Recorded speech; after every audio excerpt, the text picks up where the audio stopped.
Devam etmemiz. شرط الحديث عن عبد الله بن عامر عن النبي صلى الله عليه وسلم قال رضا الرب في رضا الوالد وسخط الرب في سخط الوالد. Abdullah ibn Amr'dan haber ettiler. Bir vakit Peygamberimiz sallallahu aleyhi ve sellem etti. Allah'ın rizalığı etiyeni rizalığında. Hem Allah'ın aşığı etiyeni aşığında. Bu hadiste eti-eniga karata iyilikli bulurga yani bu hadis eti-eniga karata iyilikli bulurga şakıra. Hamının ecir savabı bik zor.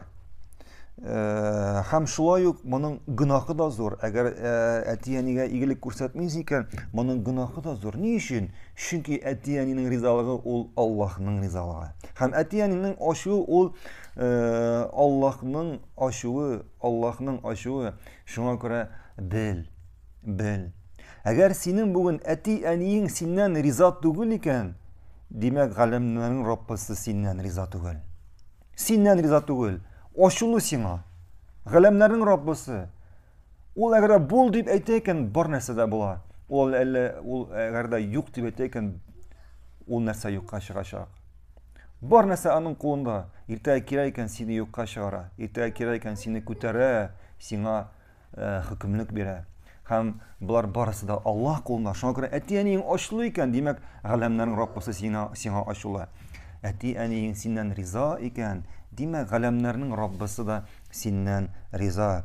Etiyeninin rizalığın olmayan kişi bəxtli bula almay.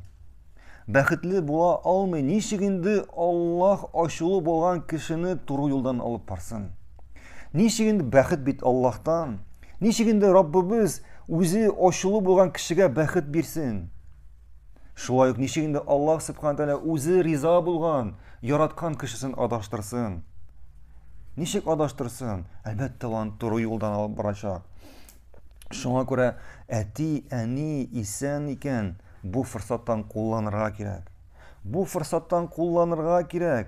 Allah'ın rizalığın alıp Allah'ın rizalığın alıra gerek. Allah'ın rizalığın alıp Allah'ın rizalığın alıra gerek. Çünkü eğer de eti-eni indi kitip barayken Allah karşına bu işikler yapılacak, bu fırsat yapılacak. Yani en korkunç bir de aşılı bulup kitip barsalar, riza bulmuşa kitip barsalar Allah sağlasın.